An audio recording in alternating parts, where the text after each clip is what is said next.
Mari kita berdoa. Bapa Surgawi, Bapa yang kami sembah dalam nama anak-Mu Tuhan Yesus, terima kasih untuk napas kehidupan yang baru yang Tuhan berikan kepada kami. Sebelum kami mulai aktivitas kami mau disapa dengan kebenaran firman Tuhan. Dalam nama Yesus kami berdoa. Amin. Sapaan rohani buat kita pada pagi hari ini, Minggu 28 Mei 2023.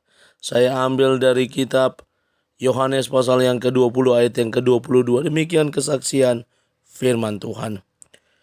Dan sesudah berkata demikian, ia menghembusi mereka dan berkata, terimalah Roh Kudus. Terimalah Roh Kudus. Ibu bapa saudara terkasih dalam nama Tuhan kita Yesus.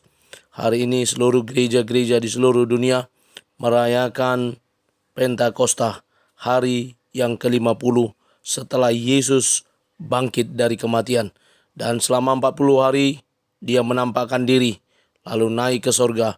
Dan 10 hari kemudian kita memperingati Roh Kudus yang dijanjikan oleh Yesus, yang akan datang, yang akan diam di dalam hati, di dalam hidup setiap orang percaya yang mau menerima Tuhan Yesus sebagai Tuhan dan Juru Selamat hidupnya. Dan Roh Kuduslah yang dijanjikan, yang akan menemani, menyertai kita dalam mengerjakan tugas panggilan kita, tugas pelayanan kita. Dalam nats ini kita boleh melihat bagaimana Yesus ketika dia masih bersama-sama dengan muridnya menampakkan diri setelah dia bangkit. Dia berkata kepada mereka, menghembusi mereka dengan terimalah Roh Kudus.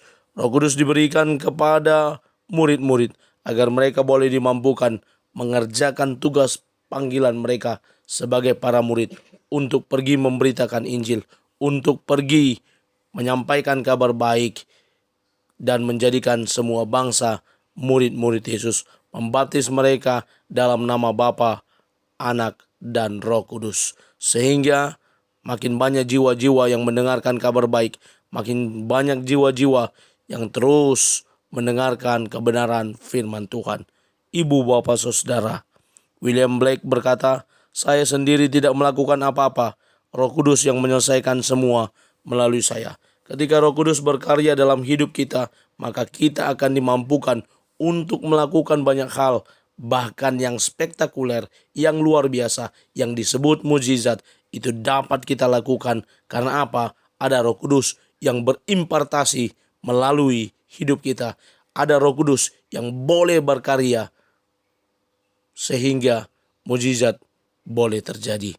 Alexis Carrel berkata, jika Roh menyatakan tujuannya dengan jelas dan berani, masih ada harapan bahwa doa kita untuk dunia yang lebih baik akan dijawab. Ketika kita berdoa di dalam Roh dan kebenaran, ketika kita berdoa, maka Roh itu yang akan meyakinkan kita bahwa doa-doa yang kita sampaikan kepada Bapa di dalam nama Yesus pasti akan didengarkan dan itu akan dijawab seturut dengan kehendak Tuhan.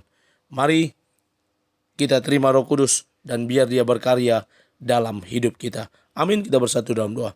Terima kasih Bapa untuk firman-Mu yang boleh kami dengarkan. Mampukan kami menjadi pelaku kebenaran firman Tuhan. Dalam nama Yesus kami terima Roh Kudus. Kami berdoa.